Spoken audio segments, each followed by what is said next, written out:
are the facts.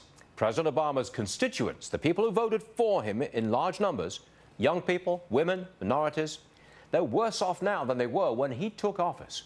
Compare that to Ronald Reagan's presidency. Those same voters were better off when Reagan was in the White House. Political prospect editor Kayleigh McEnany joins us now from Miami.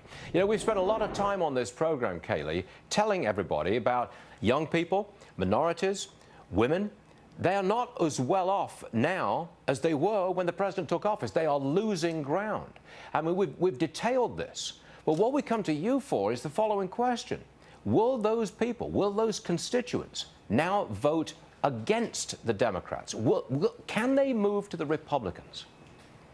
That's up to the Republicans to decide, Stuart. And, you know, if you look at exit polls after the 2012 election, it's very, very interesting, Stuart, because issue by issues, Republicans won. Mitt Romney, voters believed he could better handle the economy. They believed he could better handle the debt, but yet they still voted for Obama.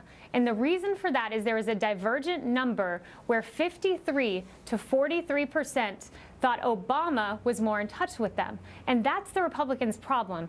The fundamental problem is Democrats are framing the debate, and voters do not think Republicans are in touch with them. So that will be up to the Republican nominee to reach out to them, to empathize with them, to connect with them in the way that Ronald Reagan did. Ronald Reagan won women by 2% the first time around and 12% the second time.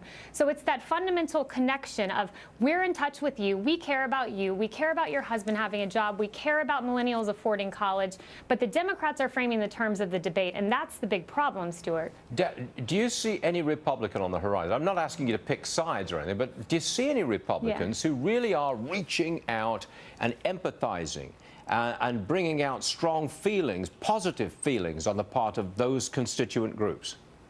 Yes, Stuart, I hear it every day. When I walk around University of Miami Law School campus, every day I hear students say, you know, that Rand Paul guy, he really resonates with me. I like what he says. He seems real. Rand Paul is the name I'm hearing left and right. He's the guy who's reaching out to millennials, who's taking a stand, and they believe he's principled. Not to say that I want him to be the nominee necessarily. There's still a lot to be seen. But it's a name that I'm hearing constantly from both Democrats and Republicans as someone who just seems real, doesn't seem to be partisan. Do you hear the name Senator Ted Cruz mentioned very much? I mean, he's very much out there at the moment. Yeah, I do, especially with Obamacare. You know, he's taking a stand. He was elected to the Senate for a very specific reason, to hold up conservative principles, and he's doing it. He's taking a courageous stand, and that's what voters want to see. Yeah, okay, they want to see that. What happens if we get the government shut down and voters blame Republicans, specifically Senator Cruz? How do young people feel about that? Yeah, again, it's framing the terms of the debate, because allowing Democrats to say, you know, we've done this, we're doing this. Senator Cruz has done an excellent job of framing this in terms of Obamacare. This is about Democrats wanting to fund Obamacare so much that they are willing to shut down the government. Whether that message resonates remains to be seen, but it's up to people like me to go out there and say, this is about Democrats causing this to happen. This isn't Republicans. And I think Ted Cruz is turning it on its head.